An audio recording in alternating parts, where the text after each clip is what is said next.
Selamat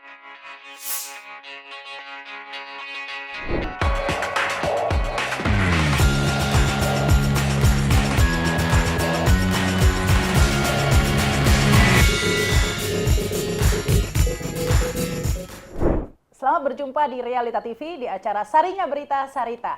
Ya, kali ini kita menyoroti kasus Joko Chandra yang membuat publik gemas banget begitu ya. Karena belum saja Harun Masiku berhasil ditangkap, ini malah buronan yang sudah 11 tahun bisa melenggang kangkung di Indonesia.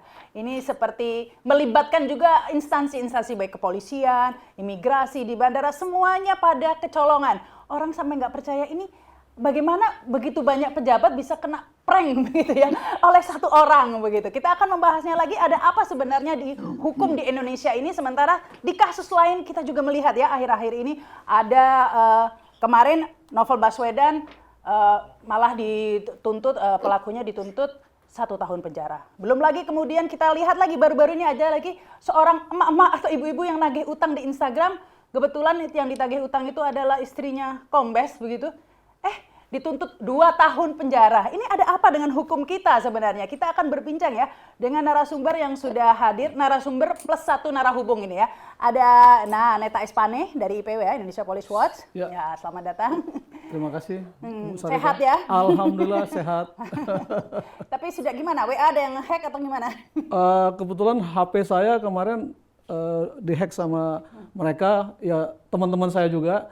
Cuma karena saya punya alat sehingga bisa saya mengamankan isi HP saya. Cuma sementara HP itu saya nonaktifkan dulu. Disekolahkan, bukan sekolahkan, didiamkan dulu. Itu kemudian ada Kurnia juga ya dari ICW ya. Selamat datang. Terima kasih Mbak Rahma. Ya, oke. Kemudian ada juga ini melalui Zoom ada Syahganda Nainggolan. Halo Kak Syahganda, apa kabar? Ya. Syahganda ini tadi olahraga sebenarnya ya, tapi saya suruh batalkan olahraganya karena ini diskusi ini lebih penting, ini urusan bangsa dan negara. Saya bilang, bersedia Kak Syahgandanya. Alhamdulillah, tampaknya belum masuk ya, kita nanti akan coba lagi sapa Kak Syahganda, tapi saya akan ke Kak Neta Espane dulu ya, karena inilah yang kemudian pertama kali membongkar soal surat-surat ini ya Kak Neta ya? Ya, sebenarnya ada teman kita, Bonyamin dari Maki, cuma dia kan ketika membongkar itu tidak terbuka, masih ditutupi siapa yang nandatangani, suratnya dari mana. Kopsnya ditutup ya? Di kops. Nah, saya ngelihat itu agak kecewa sehingga ya udah saya buka aja. Resiko biar kita tanggung bersama lah. Maksudnya bersama saya gitu ya, bukan bersama dia. Toh semua itu surat asli kok saya dapat. Surat apa saja itu? Jadi Indonesia Police Watch mendapat 4 surat tentang persekongkolan jahat para jenderal untuk melindungi Joko Chandra. Sedikit-dikitnya kita hitung ada 5 jenderal yang harus ditindak dalam ini, dan itu bisa bertambah. Jadi surat pertama yang kita dapat itu adalah dari Interpol NCB Indonesia ya. Interpol yang mencabut Red notice-nya Joko Chandra. Nah, di sini kepala Interpolnya ini Mayor Jenderal harus dicopot dari jabatannya. Napoleon Bonaparte namanya ya, itu harus dicopot dari jabatannya karena mustahil kalau dia tidak tahu. Adapun Brigjen Nugroho Wibowo ini ya cuma jadi anak buah aja yang diperintahkan menandatangani surat ini, dia sebagai sekretaris Interpol. Atau dari surat ini kemudian ada surat yang dikeluarkan oleh Barreskrim, Biro Koordinasi Pengawasan PPNS, yang menyebutkan Joko Chandra sebagai konsultan, kemudian memberikan surat jalan sehingga Joko Chandra itu bebas lenggang kangkung di Republik ini. Tunggu. Jadi di identitas itu pekerjaan disebut konsultan apa? Di Barreskrim hanya disebutkan konsultan, tapi nanti yang jelas di sini adalah dari surat dari Pusat Kedokteran Pusdokes Kepolisian menyebutkan Joko Chandra itu adalah konsultan Biro Korwas PPNS Barreskrim Polri. Ini dengan alamat Jalan Trunojoyo nomor 3 Kebayoran Baru. Alamatnya ini Mabes Polri, Barreskrim. Luar biasa. Buronan alamatnya. Buronan dikasih ini saya bingung merah. mau ketawa atau mau apa ini ya. Jadi ini sangat brengsek, sangat konyol ini. Jenderal-jenderal ini memberi karpet merah kepada seorang buronan. Tunggu. Jadi di sini jabatan, saya nggak percaya saya baca ya, konsultan Biro Korwas PPNS. Barreskrim Polri. Jadi alamatnya Jalan Turnojoyo nomor 3 Kebayoran Baru Jakarta Selatan. Makanya bebas ya orang alamatnya jadi Mabes ya, siapa Iya, berani. siapa berani. Jadi mustahil kalau Dan dia dari Kapolri tidak Bareskrim, tahu. surat jalan ini menunjukkan bahwa yang memegang ini dari Bareskrim, mendapat tugas Iya. dari Bareskrim Iya. begitu ya. Makanya nggak ada yang ganggu. Nggak ada yang ya. mengganggu. Mustahil kalau Kapolri tidak tahu. Makanya Indonesia Police Force sejak awal mengatakan Kapolri, kalau saya jadi Kapolri langsung mundur. Hari ini juga mundur, menyatakan mengundurkan diri karena ini sangat memalukan. Kemudian Tapi sudah Bareskrim- dicopot kan, Idam Aziz sudah mencopot siapa tadi Priyono? seharusnya bukan Brigjen yang dicopot, Idam Aziz harus dicopot oleh Presiden. Ini memalukan, bukan Tapi hanya ini kan tanda tangannya siapa? kalau ini dokter, karena kan dia tes rapid test ya. Kalau yang ini Brigjen yang tanda tangan, ini Brigjen. Kalau ini Kan bisa aja dikatakan nggak tahu Kapolrinya. kalau Kapolri nggak tahu itu ironis. Seorang buronan, seorang yang dicari-cari bangsa Indonesia, kemudian dia datang ke Bareskrim, dijadikan konsultan. Kalau Kapolri tidak tahu, apa kerjanya Kapolri? Ya kan? Mungkin karena yang menjadikan itu baru umur 20 tahun. Brigjen ya, nggak mungkin ya. Pasti tahu Joko Chandra siapa. Jadi karena yang inilah kadang-kadang kita suka ada alasan nggak sengaja. Ini imigrasi katanya kebetulan petugasnya itu masih umur 20 tahun, jadi nggak mengenali Joko Chandra. Itu juga kalau imigrasi ngeles seperti itu kekonyolan yang luar biasa. Ini kan ada suratnya kepada Dirjen Imigrasi. Jelas kok. Kalau dia bilang itu anak 20 tahun, orang suratnya ada kok.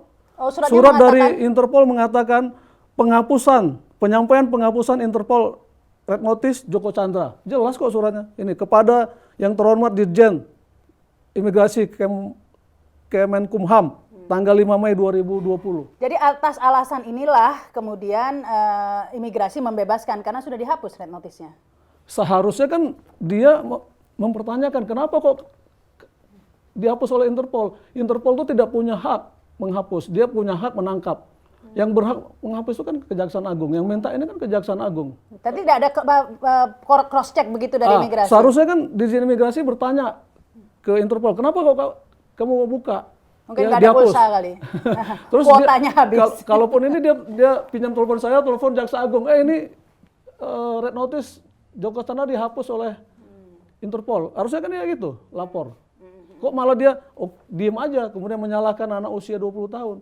Nah, jadi inilah Indonesia Police menyimpulkan dalam kasus Joko Chandra ini ada persekongkolan jahat para jenderal yang didukung oleh persekongkolan jahat para pejabat tinggi negara ini untuk melindungi Joko Chandra, memberikan karpet merah kepada buronan yang dicari oleh bangsa Indonesia. Yang menarik ini saya baca rilis dari Kak Neta juga ya, bahwa sebenarnya posisi Joko Chandra sekarang ini sudah diketahui, bahkan seorang Neta Espani aja tahu Iya, begitu ya. ja- Di mana kok Iya. polisi kagak tahu gitu ya? Mustahil polisi nggak tahu, pasti tahu. Jadi kita mendapat foto ketika Joko Chandra naik jet pribadi meninggalkan Halim Perdana Kusuma. Ini kita duga Halim Perdana Kusuma menuju Kuala Lumpur. Mereka selfie kemudian peace kepada bangsa Indonesia. Oh, ini pakai masker ya. Pakai masker. Ini ada Tapi 3 ini orang. kan tidak tahu kapan diambil foto ini. Kita perkirakan ini akhir Juni kemarin. Karena sudah COVID ya, sudah pakai Iya. masker ya. Kita akan Dan kita juga tahu tempat tinggalnya di salah satu apartemen di Kuala Lumpur, apartemen Exchange ya. Ya, apartemen exchange katanya. Exchange lantai 106. Loh, lantainya tahu nih. Tahu, nomornya juga tahu, nomor unitnya ya kan. Nah, kalau kita aja tahu, mustahil lah polisi nggak tahu. Tapi itu akurat itu ya, Akurat, informasi yang sangat dikeluarkan akurat, kita. sangat akurat, sangat akurat. Dari sumber yang memang. Dari sumber yang layak dipercaya dan pernah datang ke apartemen itu. Oh, oke. Ya kan, kalau udah datang berarti kan udah teman. Nah ini seharusnya nggak repot-repot ya kalau mau nangkap ya, nggak sampai Tidak sebulan. repot. Jadi kan Jaka Condro ini kan Joko Chandra ini kan pengusaha. Biasanya pengusaha itu kan punya teman polisi di mana-mana tuh. Mulai polisinya belum apa-apa ditemenin. Nah, ketika mereka jadi jenderal, pertemanannya makin akrab. Jadi kalau mau nangkap, mereka berteman kok bisa gitu. Cuma kan nggak ada niat. Malah datang dikasih karpet merah, dikasih surat jalan. Ya orang kemudian ini mungkin ke Pak Kurnia dulu deh, Pak Kurnia. Orang kemudian mempertanyakan ini. Ya bukannya salawi semua salah Jokowi ya, tapi ya memang Jokowi presidennya ya. Apalagi polisi ini semua kan anak buah presiden, kejaksaan, imigrasi ini semua. Nah ini melihat sikap Presiden Jokowi bagaimana? Iya, memang Presiden Jokowi harus bertindak ya. Karena kalau kita mengacu pada Undang-Undang Kepolisian, Undang-Undang Kejaksaan, atasannya Kapolri, atasannya Jaksa Agung itu kan langsung Presiden. Apalagi kalau Menkumham, kalau kita sorot di sini ada Direktorat Jenderal Imigrasi pun pembantunya Presiden, Menteri. Maka dari itu harapan kita sebenarnya bukan level Menko Polhukam lagi yang memanggil mereka. Tapi Presiden harus memanggil Idam Aziz, Presiden harus memanggil Jaksa Agung, harus memanggil Yasona, dan mempertanyakan kenapa hal ini bisa terjadi. Karena Joko Chandra ini bukan main-main. Dia bisa entah bahasanya mengelabui, entah bahasanya bekerja sama dengan banyak sekali instansi. Kepolisian, imigrasi, Dukcapil. Saya nggak tahu kalau soal kejaksaan bagaimana, karena kan ini menjadi kewajiban dari kejaksaan selaku eksekutor. Itu kalau kita catat sebenarnya catatan ICW itu buronan yang masih tersebar di beberapa negara itu ada 39.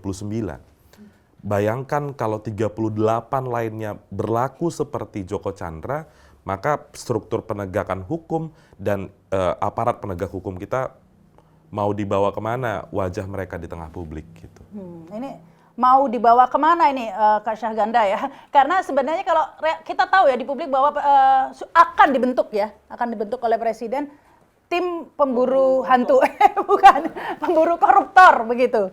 Nah ini sebenarnya itu seperti apa ini? Sebenarnya sudah ada respon begitu. Kalau menurut Kak Syahganda bagaimana?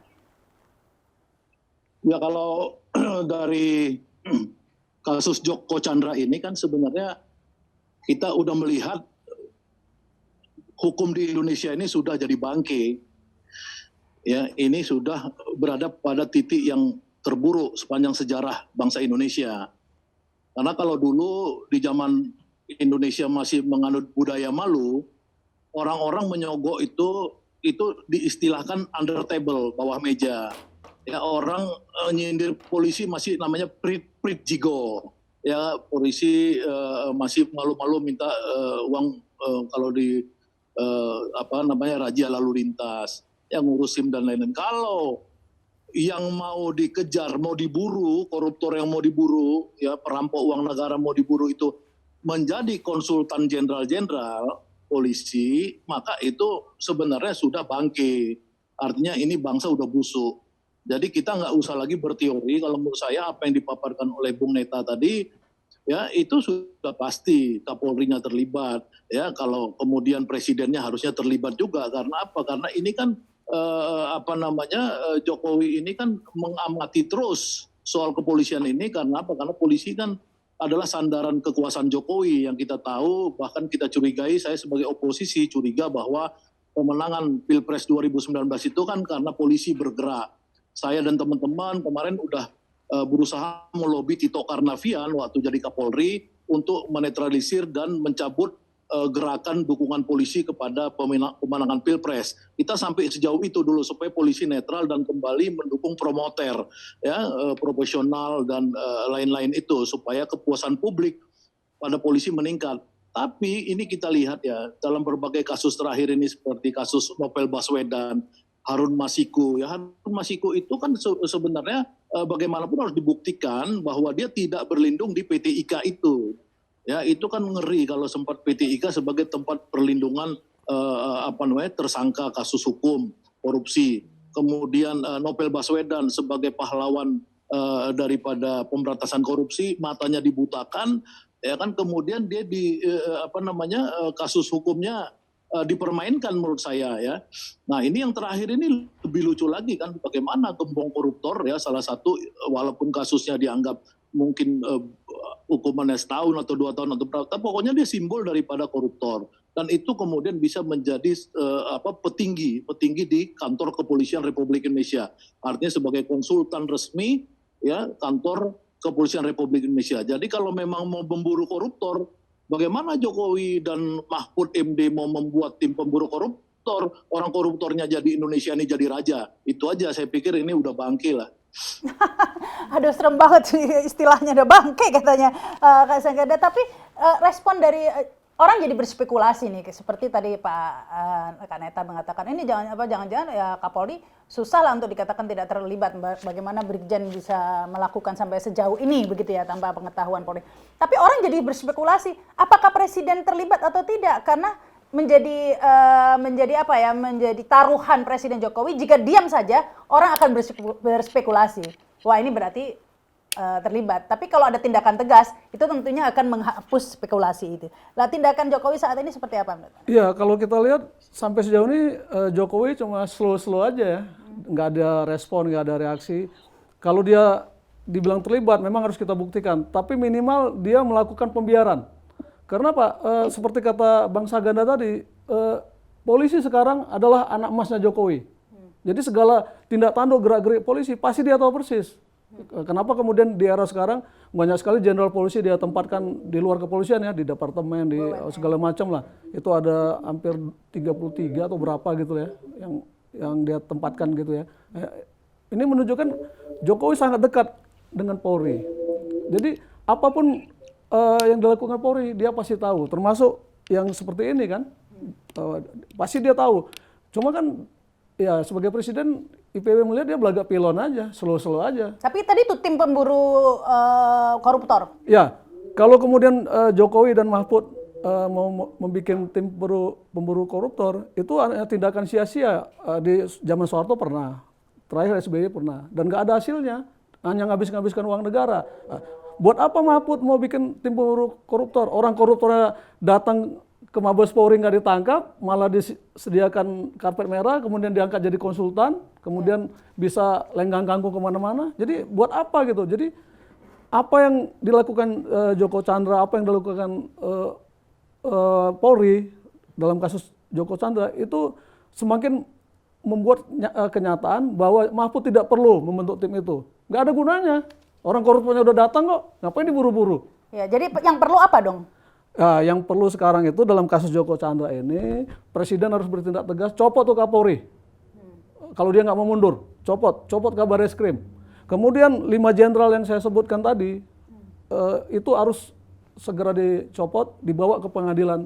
Menkumhamnya Yasona sempat mengatakan, menutupi ya ini keberadaan Joko Chandra.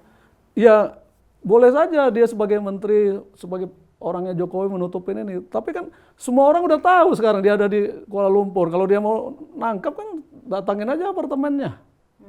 Ya kan? Udah tahu semua. Nah, kemudian kenapa saya katakan tadi persekongkolan jahat para jenderal dan para pejabat sipil di Indonesia? Karena bukti-buktinya udah nyata. Mulai dari imigrasi, ya kan? Pasti tahu. Kemudian dia mengkorbankan anak buahnya, itu konyol benar, nggak bertanggung jawab dia sebagai pimpinan, harus dicopot tuh dari jabatannya, dibawa ke pengadilan. Kemudian pihak bandara, ini bisa lolos ini kan? Dia naik jet pribadi, itu harus bertanggung jawab. Jadi banyak sekali yang terlibat di sini karena saking banyaknya yang terlibat, IPW tidak yakin ini akan terungkap. Karena ini udah persekongkolan jahat yang menipu bangsa Indonesia untuk melindungi seorang Joko Chandra. Tapi saya penasaran juga, ini mungkin ada data dari Kak Kurnia ya, bahwa ini sebenarnya korupsinya cuma 900 miliar. Itu kan terhitung sedikit lah untuk hitungan Indonesia. Kan kita mainnya triliun biasanya. Ya. Apa-apa proyek itu kan biasanya triliun. Ini kan cuman itu yang di Joko Chandra bahkan 500 M saja kan ya. Yang 300 itu dibayarkan ke Bank Bali. Ini kan kasus Casey ya, mungkin ada yang mengingatkan lagi ke publik. Ini kasus Casey atau hak alih tagih piutang yang diambil oleh PT IKB, PT-nya Joko Chandra, sehingga Joko Chandra memperoleh pembayaran piutang itu sebesar 900 M. 300 M-nya diberikan ke Bank Bali, tapi sisanya 500 sekian 546 miliar. ya diambil oleh Joko Chandra. Yang menjadi masalah adalah yang buat bayar hutang itu ternyata uang negara, begitu, uang rakyat, begitu ya. Nah, saya heran, apalagi hukumannya sebenarnya cuma 2 tahun loh. Ini untuk hitungan koruptor sebenarnya ringan ya, karena dengan 2 tahun itu kan bisa main suap biasanya. Ya itu dengan kalaupun terpaksa masuk LP kan bisa dibikin LP-nya yang mewah begitu kan, seperti yang sebelum-sebelumnya. Ini mengapa menjadi buron? Apakah ini karena sebenarnya muaranya ke kasus yang lebih besar, BLBI misalnya, atau jaringannya ke arah yang lebih besar lagi gitu? Ya memang kalau data ICW 39 buronan itu mostly kasus perbankan. Paling banyak kasus Senturi dan BLBI. Jadi memang kalau kita bicara soal kasus korupsi yang menyentuh sektor perbankan selalu menimbulkan kerugian negara yang cukup besar. Kalau kita bicara soal Joko Chandra yang diwajibkan membayar uang pengganti 546 miliar, di buronan kita masih ada nama Samsul Nur Salim yang merugikan keuangan negara 4,58 triliun. Seperti kata Mbak Rahma tadi, kalau korupsi yang udah dia buron pasti nilainya triliunan gitu. Tapi kalau saya mau bicara soal dari sisi hukumnya, sebenarnya ini menjadi penting untuk mendesak Mahkamah Agung menghentikan sementara persidangan Joko Chandra. Sampai nanti Joko Chandra diperintahkan hakim untuk langsung hadir mengikuti persidangan. Karena ini menjadi urgent ya. Bagaimana nanti kalau Joko Chandra tidak mengikuti persidangan dan ternyata putusan PK itu membebaskan Joko Chandra, itu akan menyulitkan, semakin menyulitkan penegak hukum kita. Karena putusan PK nanti sudah menjadi ingkrah, sehingga penegak hukum kita tidak punya lagi kewenangan untuk bisa... Ya udah bebas dong. Kalau udah bebas. Maka dari itu sekarang menjadi penting, kalau memang terdeteksi Joko Chandra berada di Malaysia, menjadi penting bagi pemerintah untuk bisa menjalin komunikasi dengan negara Malaysia, karena kan kabarnya begini, bahkan ada lobby yang dilakukan oleh Jaksa Agung Malaysia kepada Jaksa Agung Indonesia untuk bisa menghentikan kasus Joko Chandra, itu yang kemarin sempat ramai di pemberitaan. Maka dari itu proses diplomasi kali ini harus dipimpin langsung oleh Presiden Jokowi. Saya rasa tidak cukup kita serahkan kepada seorang Yasona Lawli untuk melobi pemerintah Malaysia agar bisa kooperatif. Ini harus presiden langsung yang turun tangan. Ini mungkin ada apa ini kok pemerintah Malaysia melobi agar kasusnya dihentikan ini? Iya, mungkin Joko Chandra mempunyai investasi tersendiri di Malaysia yang menguntungkan pemerintah Malaysia sehingga Malaysia membackup total dari Joko Chandra, dan itu kemarin sempat dinaikkan oleh Tempo pada pekan ini pemberitaan itu. Iya. Bicara soal pemberitaan Tempo ini juga akan panjang lagi ya. Siapa sih sebenarnya Joko Chandra ini kok sedemikian sakti begitu ya? Bahkan beberapa tahun sebelumnya ya, Presiden Jokowi pernah bertemu dengan adik dari Joko Chandra dalam sebuah jamuan makan malam ya, Sangkara Chandra. Tapi kemudian diklarifikasi bahwa pertemuan itu tidak sengaja, begitu ya. Kita akan bahas saat lagi.